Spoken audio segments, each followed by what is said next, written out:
Welcome everybody to this third edition of Loops organized by Delta. So today we are gonna meet two projects, DeremCo and EoLO HUBs. Both projects have common topics to discuss, especially about the remanufacturing, demanufacturing, reusing and recycling of composite materials. So the agenda of today is managed in the following way. We will have Javier Perez first from EoLO HUBs. He's the project coordinator, and he will go more in depth about the EoLO HUBs project. Afterwards, we will have Marcello Colledani, the project coordinator of DeremCo, which will do the same about the DeremCo project. And then there will be Valentina Pinna, who is the project officer for EoLO HUBs. This will be until 11:35. Afterwards, we will have the most interesting session of the loops. Topic where we can discuss and hopefully get an insight for the future. I will quickly introduce the two projects. So on one side, we have DeremCo. DeremCo stands for De and Remanufacturing for Circular Economy Investments in the Composite Industry. Well, we all know that composite materials are increasingly being used, especially in the construction sector. The challenge is how to reuse and recycle them. The challenge is how to indeed demanufacture and remanufacture them to have a sustainable value chain and increase the sustainability in the value chain of these materials. On the other side, we have EoLO HUBs. So EoLO HUBs is a project that focuses on the wind turbine blades, reuse. As we all know, wind turbines is one of the main and maybe best solutions for renewable energy. The big challenge is how to reuse and recycle wind turbine blades at the end of life. And this is what EoLO HUBs is trying to do. EoLO HUBs stands for Open Hubs for Circular Materials in Sustainable Business Models. So DeremCo is a project that is co-funded by the European Regional Development Fund. It has 29 partners, and on the other side, EoLO HUBs is funded by the Horizon 2020 program and has 18 partners. Before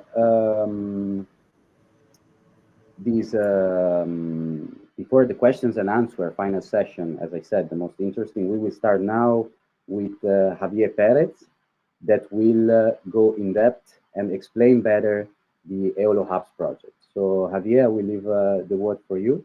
Thank you very much for being here. And I'm also myself very interested to listen to your introduction. Thank you, Mattia, for inviting me. I'm really happy to join you today. I will use a presentation to better show you what EoLO HUBs is about.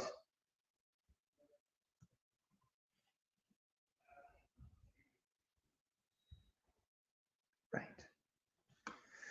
So, as Mattia mentioned, our project mainly works with recycling of the wind turbine blades, and we do it through different hubs.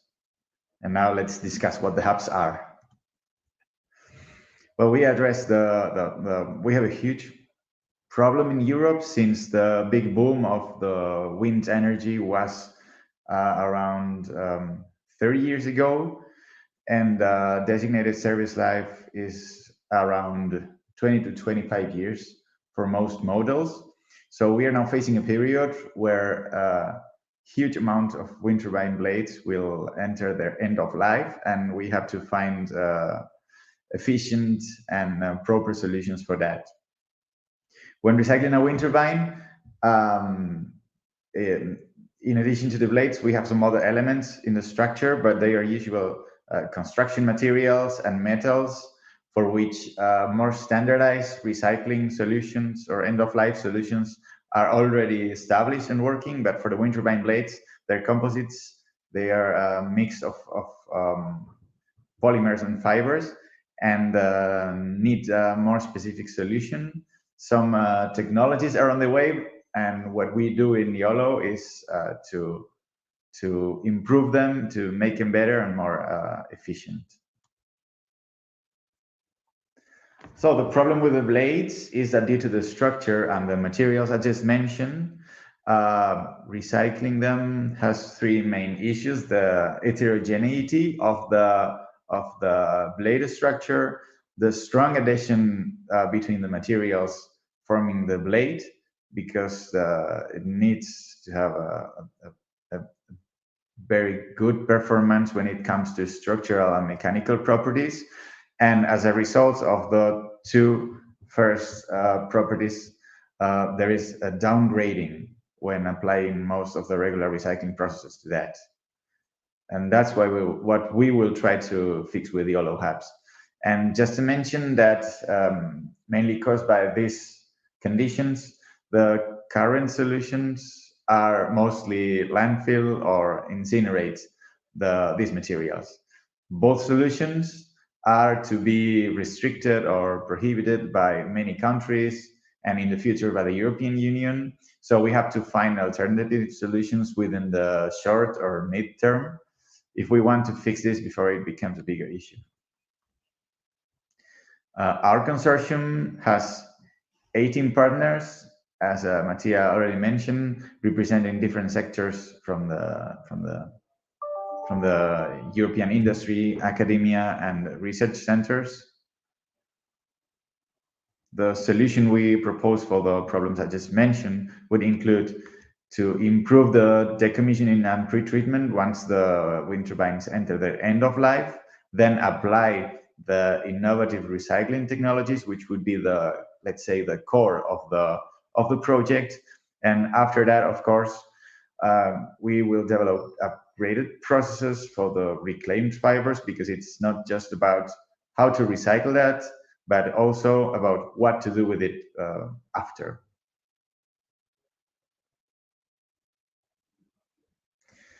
So for all this, we will deploy a digital knowledge hub, which will include tools, matchmaking module, and everything to support the other hubs in the project. The project is called hubs because we consider we have 3 hubs: digital hub and 2 other hubs based on the 2 value chains the different partners form in the project.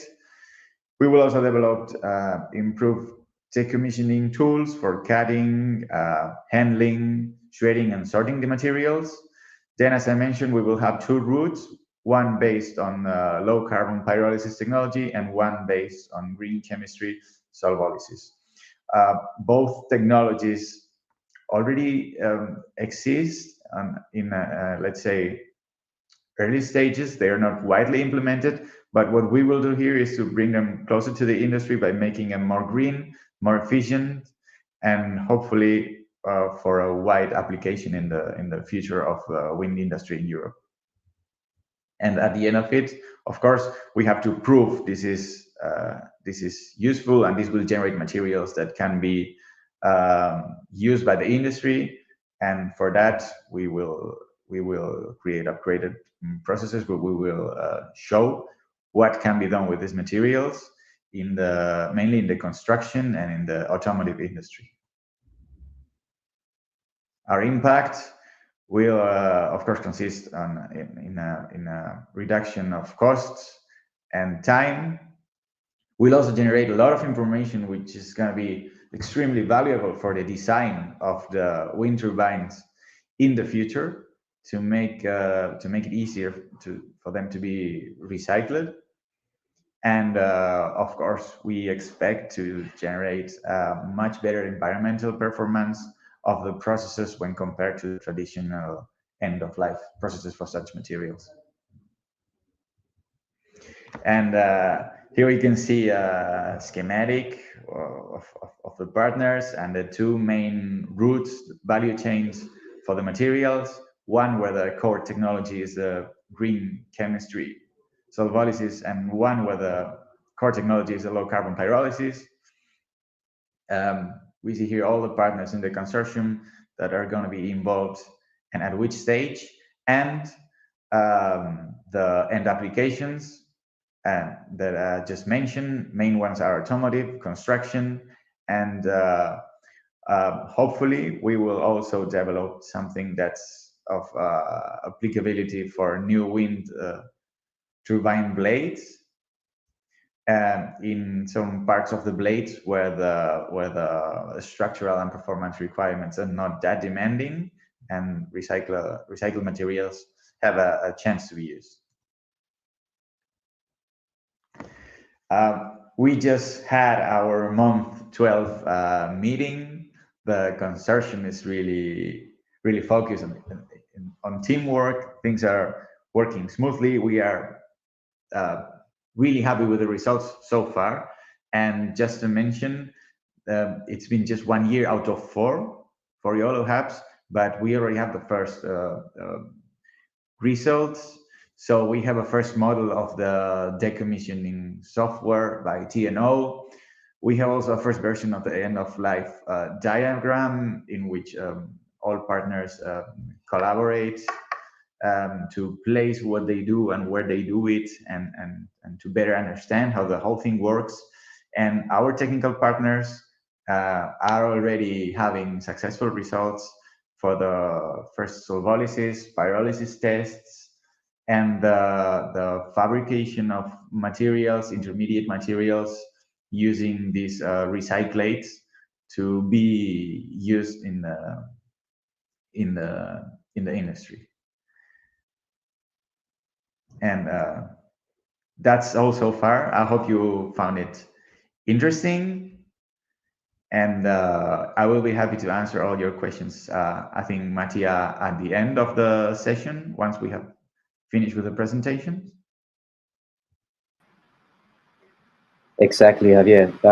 Thank you very much for your presentation. Indeed, we will have in the last half an hour, actually 25 minutes, the questions and answer session. So Great. Thank you very much for your presentation. Looking forward for the questions, of course. Now, since we also are 1 minute in advance, I would like to speed up indeed to leave more space and more room for the questions. So I would like to welcome Marcello Colledani to introduce the DeremCo project, but I see that Marco Diani, a colleague, is here. It's yeah, it doesn't matter. Like Marcello is coming right now. Okay, I will leave the floor directly to Marcello. Project. Okay. I will share the slides. Welcome, and please, the room is yours. How can I share the slide? Oh,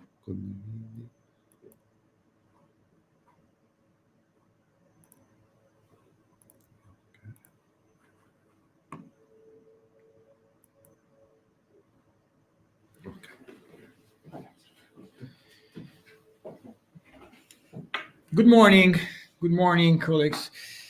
My name is Marcello Colledani. I work at Politecnico di Milano, and I'm the coordinator of the DeremCo project. And it is an I3 project that is focused on the recycling and reuse of glass fiber and carbon fiber reinforced plastics from different sectors. So I will briefly introduce the project, and of course, then there will be time for more discussions.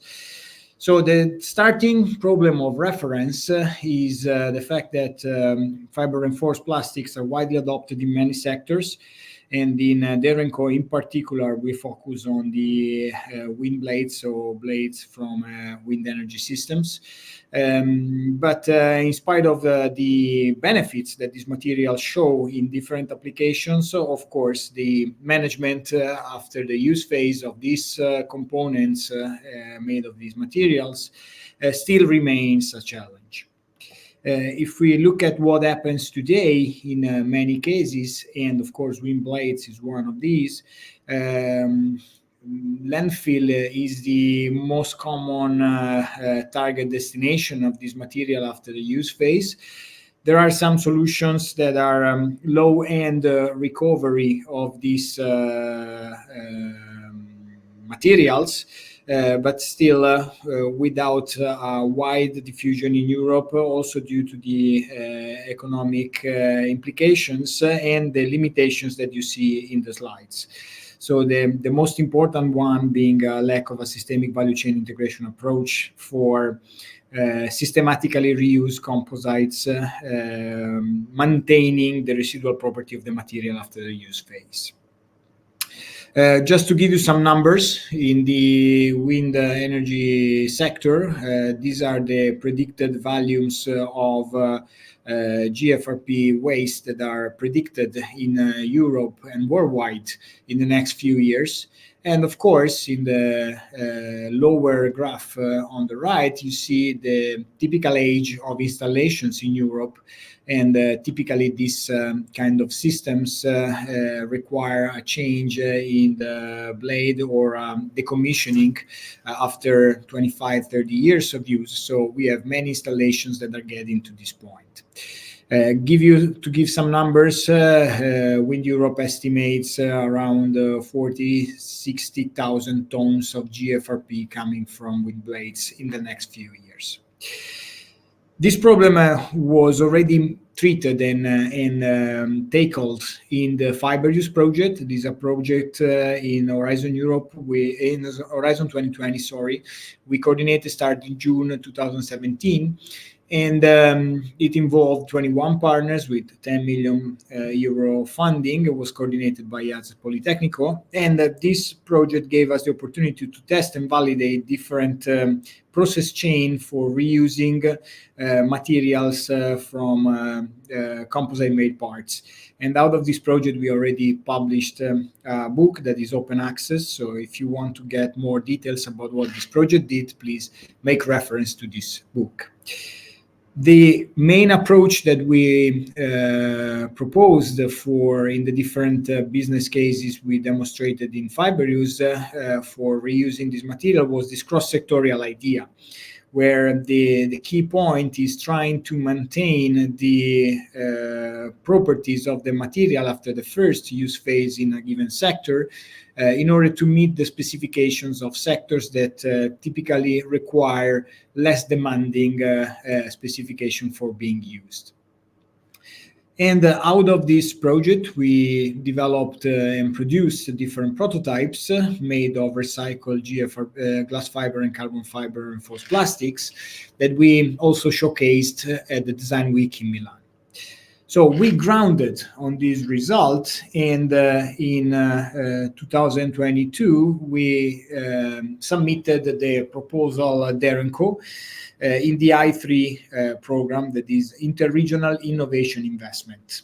In this project, the idea is not to do research, is really to support companies in investing to upscale the solutions that in this case were coming from fiber use towards the market uptake and towards the market development, also with a positive business case behind. In this project, we have 30 partners and allocated in different European regions that are collaborating, exploiting their smart specialization towards the industrial uptake. Velta is also a partner of this project, helping with the innovation diffusion around other regions in Europe and around other stakeholders within the same regions of the partnership. I think this was probably one of the first I3 projects that was approved and then started in December last year. In this case, we added one important market requirement to the solutions we developed in fiber use that we realized during the activities within fiber use, that is this demand-driven circular economy approach. What does this mean? Basically, usual approach in recycling is to try to applying recycling processes to a post-use product, to disassembly and then recycling to concentrate the materials. And then after the process, you, as a recycler, ask yourself how to gather residual value from the material that is obtained. This is typically a push approach, no? where you apply a process and then you ask what to do with this material that we obtain after recycling. In this case, we are reversing this approach. We are transforming this push approach into a pull approach, where we start from the technical requirements and specifications coming from the reuse business cases, so the reuse products where the material has to be embedded, and we transfer the requirements upstream in the circular economy process chain in order to adapt the recycling processes to obtain continuously material that matches the specifications and stays within the tolerance boundaries in order to be reused with a higher added value and keeping the cross-sectoriality. In DeremCo, we have in total 14 industrial business cases that are trying to exploit this approach, plus the cross-sectoriality, in order to make to produce new products embedding variable, as you see on the right, concentrations of recyclates from GFRP and carbon-reinforced plastics. As you see, the starting sector in many cases is wind turbines, and is transformed this waste after some process steps in reusable material for other sectors such as automotive, packaging, creative products, but also sport equipment. In the remaining 3 minutes, I will give you a hint of some use cases and what we technically do on the materials. Of course, dealing with blades, we start from a huge product. I mean, the size of blades is very big, and after the commissioning, usually the blades are cut in smaller pieces, but still are quite large components. So you cannot go by pretreatment directly. So in one of the two approaches, one of the two strategies that we are implementing that is basically relying on the mechanical processing of these blades, we are first cutting the original blade, trying to pre-sort and pre-select the impurities such as wood and adhesives, and trying to pre-concentrate the different fractions in terms of fiber concentration, because the fiber concentration in the composite along the blade length is very variable. And now you can consider blades that are up to 100 meters long. So the different mechanical requirements on the blade is highly variable, and so the concentration of fiber. So with this operation, we pre-concentrate the different fractions, and then we apply, as I said, a mechanical recycling, highly controlled mechanical recycling process that our startup Fiber Use Tech is bringing to the market in order to obtain a continuous flow of materials at a size that is usually between 1, 6, 10 millimeters, depending on the application. And then the different industrial partners are using this material with their own reprocessing steps in order to obtain products in different markets. Here you see the case, for example, in Lombardy of NTS, a company that sells automotive components, that is mixing BMC scraps with end-of-life wind blades fractions to obtain a new material that is embedded in new components through different type of processes, such as injection molding and compression molding.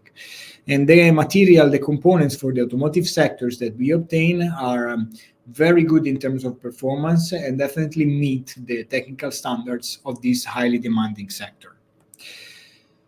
I have other cases on the strategy one, that is mechanical recycling. For example, the reuse of this material for additive processes done by Caracol. That is another of our end users. But I would like to close concentrating on one case on the second strategy, that is more on thermochemical recycling. And in this case, I will show this. We obtain a mat for being reused in various applications, especially in construction industry, and that's what CentroCoat is doing. So I will stop here. My presentation was kind of dense, I know, but I wanted to give you a hint of the concept as well as some examples to further elaborate in the next discussions. Marcello, thank you very much for your presentation. And even if it was really dense, indeed, as you said, I think it's all material for later and for discussion. So only better.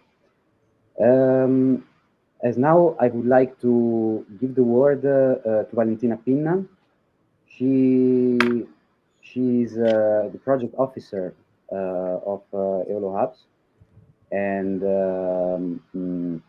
well, she will talk about the topic we have been discussing in the two presentations and the introduction, with also the aim to bring some inspiring questions and discussions around for later. So I would leave the word to Valentina Pinna. Welcome to this loop session. And hello, thank everybody. You for being here. I do not have a presentation because I didn't understand that I was supposed to give a presentation. I was just assisting to the meeting. But maybe a little bit of background on our program. Marcello briefly explained the purpose of I3. I3 Interregional Innovation Investments is a program which was created under the ERDF, European Regional Development Fund. And the idea is, for the first time, is to use ERDF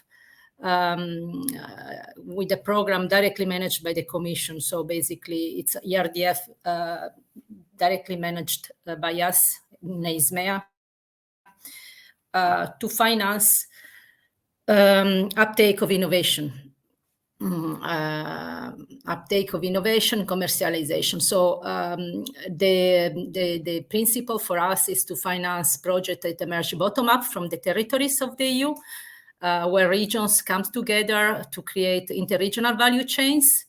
And the idea is to put together companies that are willing to invest, to deploy solutions, to commercialize solutions, and to bring basically research results to the market, but also to promote innovation diffusions in regions that that do not have a certain solution already applied. So it's really the logic of cohesion, not only developing something new to Europe or new to the application sector, but also to deploy innovation in new markets. This is what DeremCo is trying to do. Testing, validating the solution, the application of the new materials in different applications, but also involving less developed regions of the EU in those value chains, and potentially diffuse innovation and create new markets. What else? So the logic is basically creating globally competitive EU value chains in certain sectors. So we really hope that this project will be able to deliver a good portfolio of business investments that could be in the future also accelerated by the European Innovation Council Accelerator. So this is a little bit the vision for our program, given that it is implemented in the same agency of where we are implementing the European Innovation Council Accelerator. We would like to really to see the best business cases to go to the accelerator. This is a little bit the background. If you have any question on the program, you would like to know more, I'm happy to answer your questions.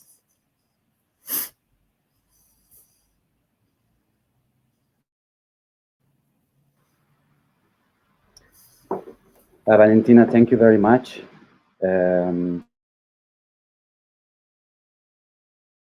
Audience waiting, but yeah, I think, well, first of all, it's really interesting to see what the background of the project, and to see that, of course, there is common ground between them.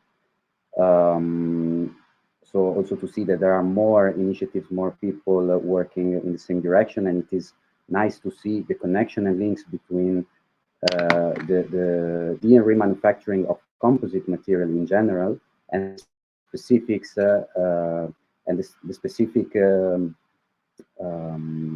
specific context of the wind turbine blades. So I would, if there are no questions ready already, I would start to ask a question to DeremCo. So about DeremCo, and my question is, I think it's interesting to understand, since DeremCo is also, if I'm not wrong, a project that works on the regional scale, regional approach. I would like to start a discussion about what are the correlation and relations between the regional context and a bigger scale context, so the international context.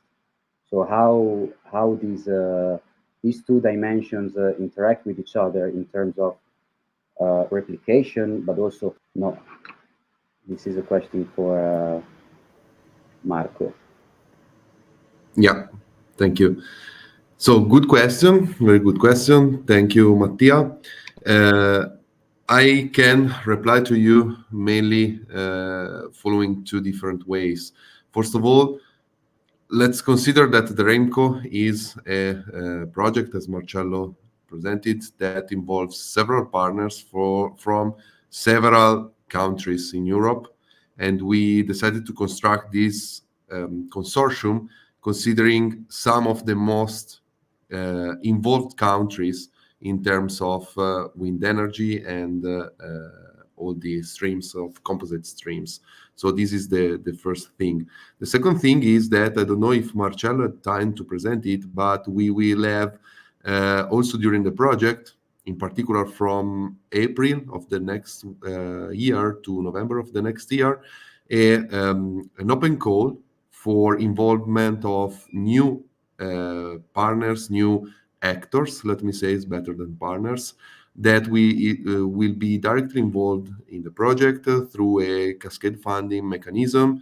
And this will allow us to replicate and multiplicate our solutions in these regions and also outside other regions, increasing also the connection and the link and cooperation between all the different countries and regions. So more or less, we can say this about the interregional aspect of DeremCo. I hope this was the objective of your question. Yes, I think there is somebody in the audience that wants to go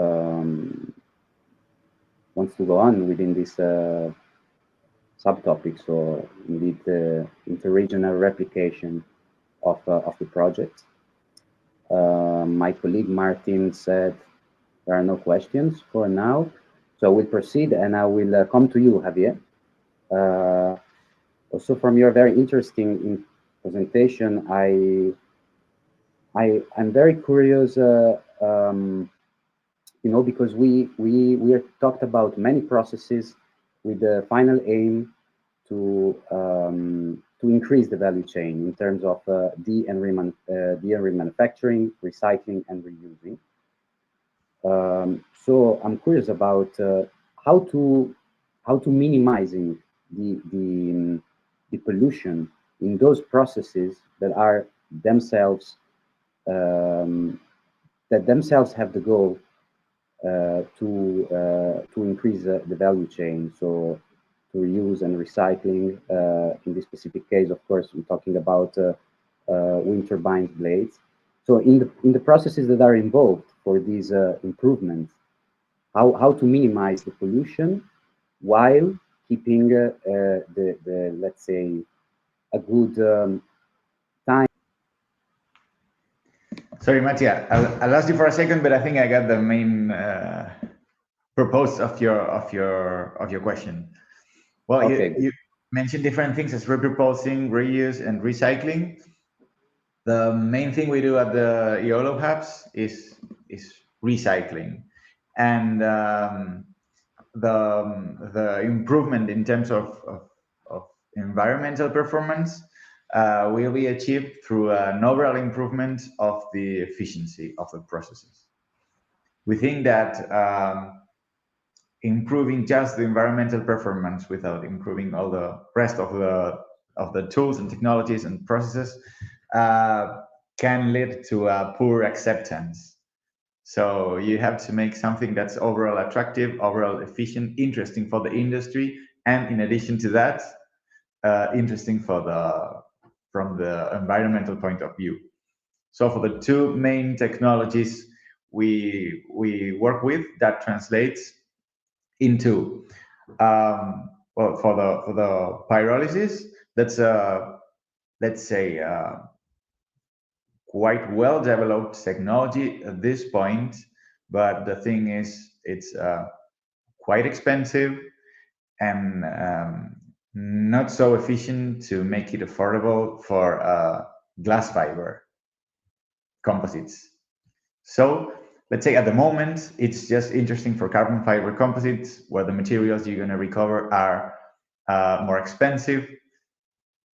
And then the solution we propose is to adapt this technology and making it more efficient as a process, also from the environmental point of view, will allow us also to recycle glass fiber materials, which are cheaper. But if the process works better and it hopefully consumes less energy with sort of a cogeneration where we use some of the pollutants produced during the process to boost the overall process, it's a less pollutant process, but also more efficient, and also from the point of view of the overall economy of the process. And for the solvolysis, the green solvolysis, which is the other main technology we will be working with at the EoLO hubs, our proposal is that, well, it's also a quite well-developed process, but when you use aggressive substances, aggressive solvents, and nitric, chlorhydric, widely available in the industry acids, can be used for this purpose. But the problem you're going to have is that you will be generating an effluent that's really polluting and dangerous and hard to handle. Our solution is to develop green solvents so we can reach the same results in terms of efficiency, but we will be avoiding all these environmental issues, since the substances resulting from the process would not be so dangerous for the workers involved, so hard to manage from the point of view of the environment, and yeah, overall we would be improving the environmental performance of the process by substituting very hazardous substances with others not that dangerous for the environment, with of course achieving equal or better results. No, really interesting. Yeah, because I think it is. Well, the question was indeed, you answered straight to the point. It was about like in all the processes that are involved, how to keep and maintain, increase the value of the proposed solutions. So very interesting to hear this. I wonder if there are any questions from the audience. I heard there's one question from the audience, so please. I have one question from Manuel. He asks, at the end of the DeremCo project, do you foresee that the platform will will remain as a market uptake space for future investments in the composites remanufacturing emerging technologies? Yes. The question Thank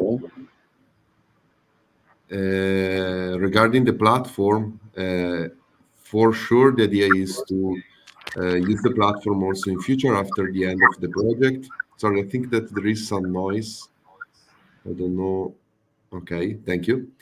Yeah, the platform will be one of the key exploitable results of our project. So it will be for sure. The idea is to use it also as a market uptake for future investments.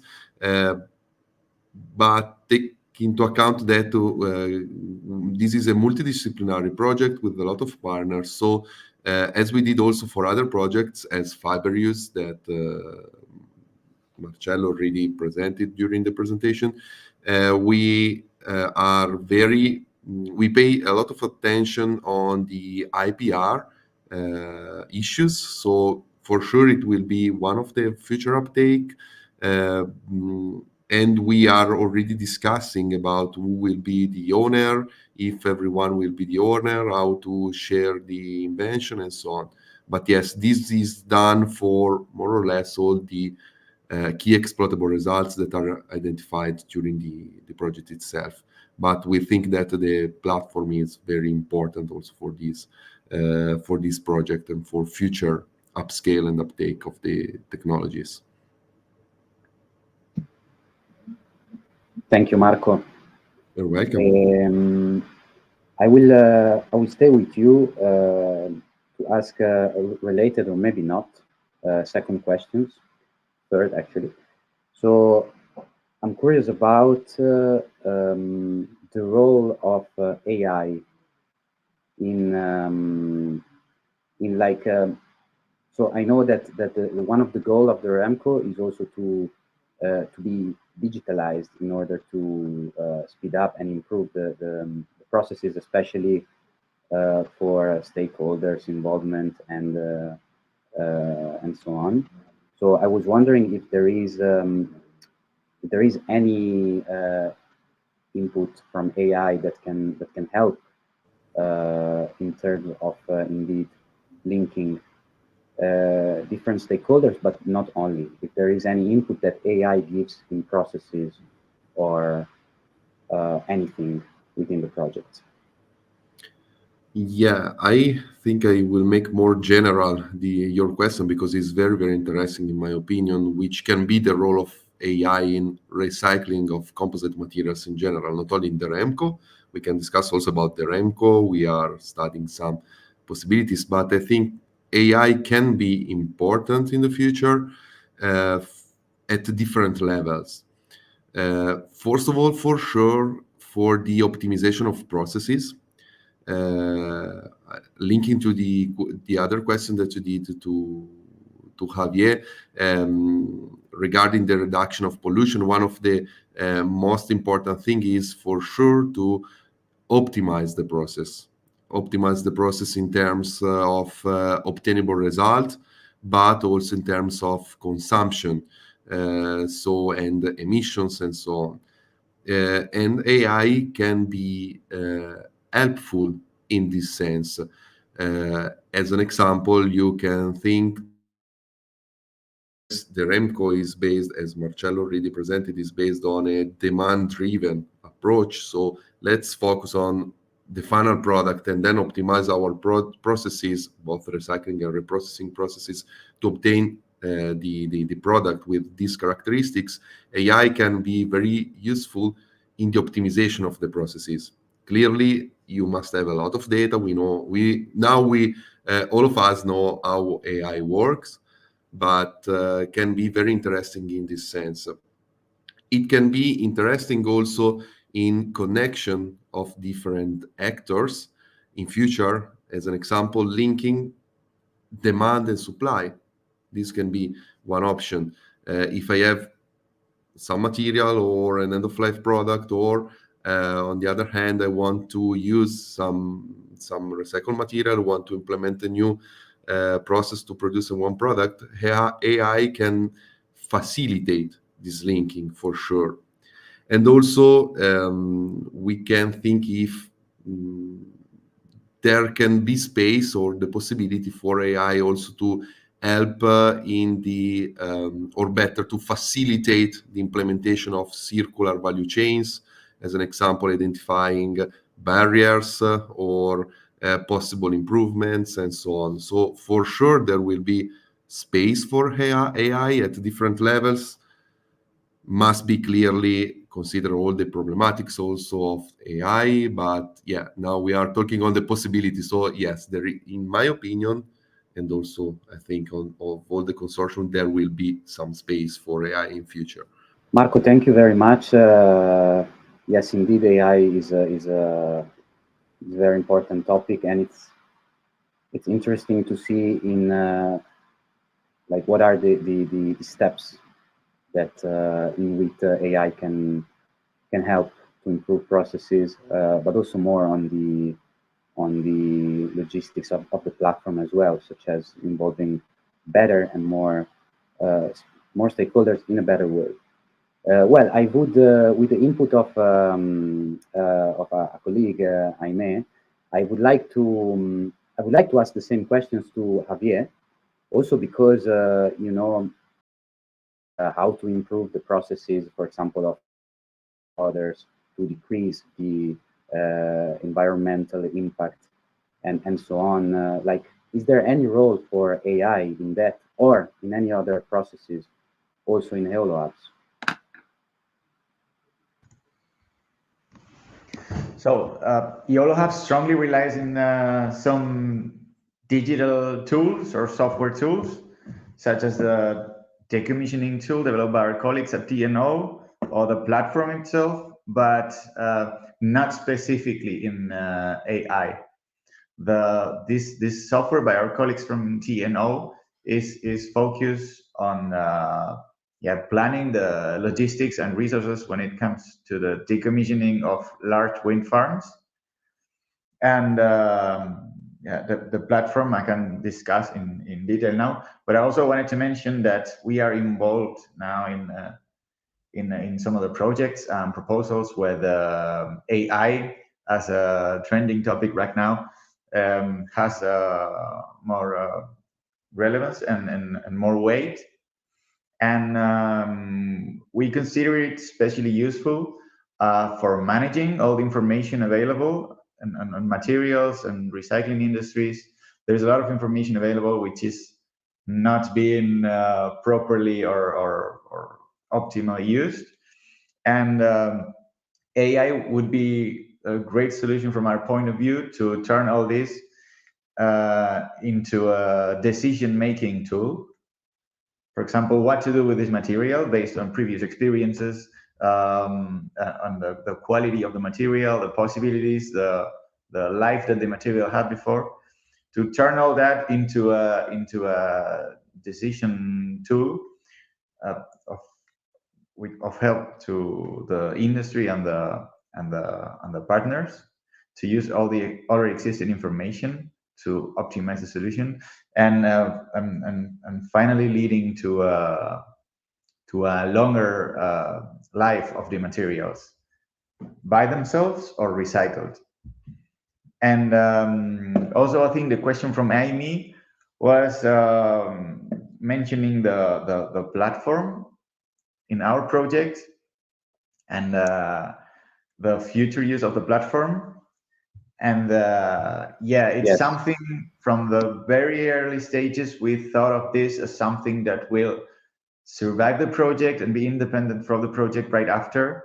We had these debates at the early stages of the project if it should be somehow related or included to the website or the project.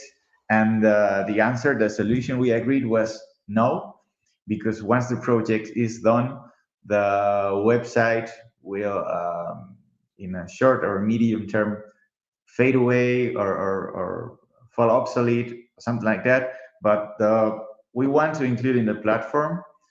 Of course, it's going to be one of the key exploitable results of our project, as in Marco's situation with DeremCo. We want to include some tools to make it attractive to everyone in the industry, such as the matchmaking module that should be of use long after the project is done. If I am a producer of materials and I'm looking for a partner in my region who's got the capabilities to recycle or cut or shred the materials, we want our platform to be the place where we will have a database to look for this specific partner or to look for a specific business solution or business collaboration. We think the key for the survival of such platforms is that they are still useful in time. And the way to make that possible is to include useful tools for the people and tools and solutions in the platform that make it attractive and useful for the stakeholders in the industry. One could be the stakeholders module we're working, the matchmaking module we're working on, but also, of course, including interesting information or access to information from the project. Okay. We're still working in an early model that should be ready by the end of this year. But from the very early stages of the platform, we are thinking of the matchmaking module as the key for the life of a platform after the project. Thank you, Javier. Very interesting. I feel like that the discussion is getting interesting now, but we have only 4 minutes left. Well, 5 minutes left. So I have another question, but I've already asked many questions. I'm wondering, do you guys have a question for each other? That would be very interesting. If not, I can proceed with my next question. But yes, one quick question to Marco. Nice. Yeah, in the presentation from your colleague, I saw that at the end of it, you were developing kind of a mat built with the fibers you recovered from the wind turbine blades, which is quite similar to one of the materials we obtain at the end of our value chain, but as in using a different technology. And could you give an outline, of course, not entering into too much detail as the project is ongoing, and I understand you would have some IPR concerns, but maybe general idea of what the applications for such material could be, since we are developing something similar, and maybe it could help us develop maybe alternate uses. Thank you. Yeah, for sure, for all the application in which you already use a mat, as an example, construction or insulation or something similar. So in particular, flat structures, panels or something similar. This is very interesting for mat. Then we are trying also to investigating if we can use it also for more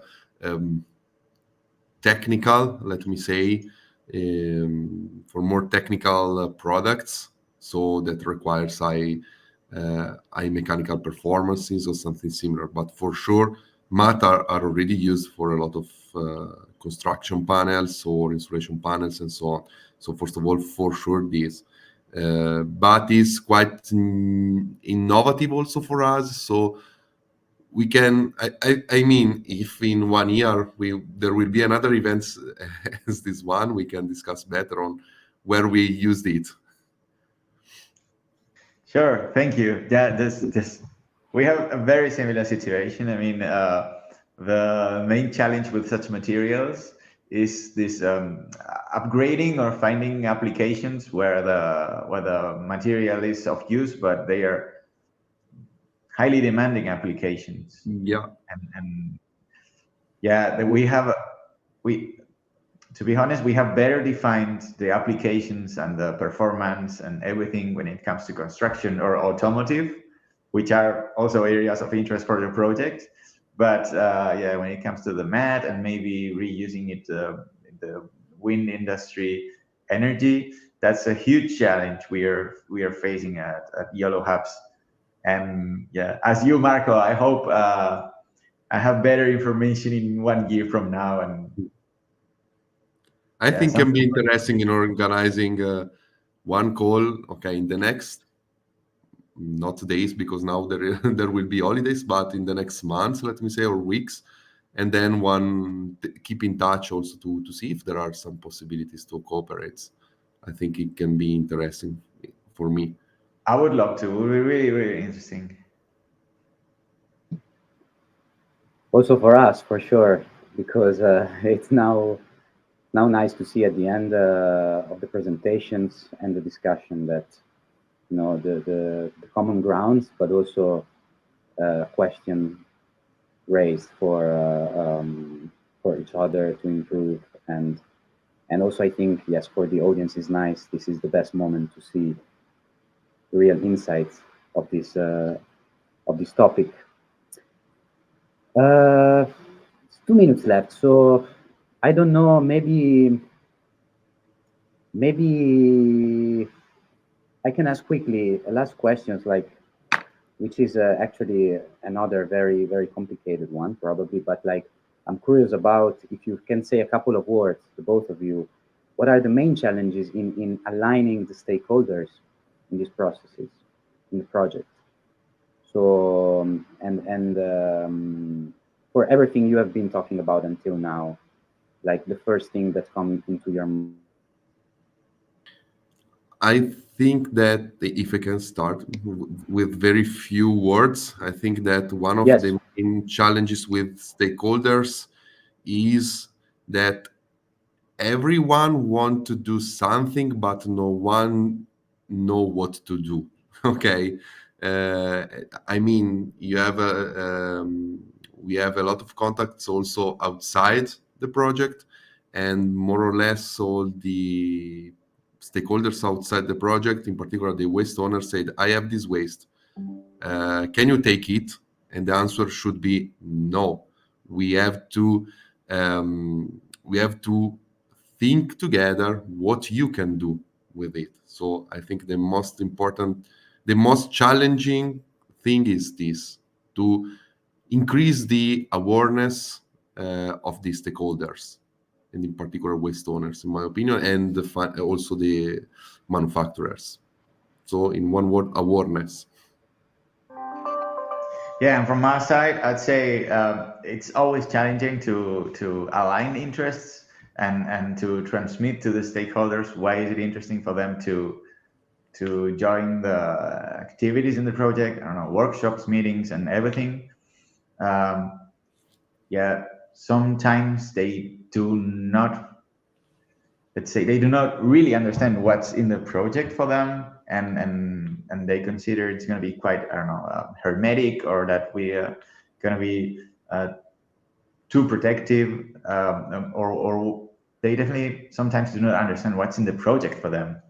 So again, the key word is awareness, because if they understood better what's in the project for them, and it's positive, we would have much wider success when gathering stakeholders. Many industries already have experience in collaborating with projects, and they already understand what's in it for them, so they are willing to collaborate from the very beginning. But yeah, with some others, we really have to do a big work of information and awareness, as Marco said, before they understand what we are doing and why is it so interesting for them. Thank you, Javier. Yeah, it's also one more message to lead this meeting is indeed like logistics and communication and collaboration, being everybody on the same line, are indeed all factors that when you have projects that involve a wide range of stakeholders, it really helps and are really important things. There's one question. Maybe we can, just end with this. So my colleague Martin now will step in to ask the question. So we have a question from Katerina here. She asks, can composites be certified for structural application? Are there any reference standards?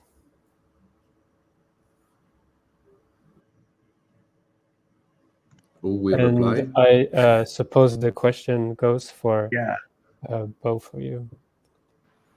From my side, I'd say that the wind industry works with its own very specific standards and their specific testing schemes, and they are not general for all composites. So I'm afraid each industry has its own testing procedures, and then you have to apply it to different materials you could use. For the construction, for example, I cannot give much information because our partner in the project will use them. We'll use the composites in panels and in forming machinery where the requirements are not that demanding, since it's going to be a product with insulation properties and for the maybe heat and noise, but not with structural properties. So other than in the wind industry, I guess each industry will need some research on the requirements for the materials, and then try to translate that to the composites. Many factors in there: the length of the fibers, the quality of the polymer in the matrix, and you just gotta adapt your composite to the requirements of the industry and not the other way.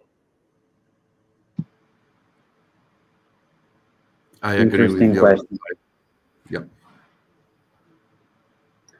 Okay. Well, we are 5 minutes extra, but I think it was worth it. And I want to thank you very much, Marco, Javier, also Marcello, and Valentina. Thank you. For the inputs, the presentations, and the nice discussion. I definitely agree with you guys that we should have another session, or I think this was a nice moment to create inputs about this topic. So thank you very much. The word from Belta, and thank you for the audience for the question asked by Jaime, by Caterina, by Emanuele, and I hope to see you again and discuss similar topics in the future. For sure. If you don't have anything to add, I say goodbye, and yes, nice loop session. Thank you very much. Thank you. Bye. Thanks, everyone. Bye-bye.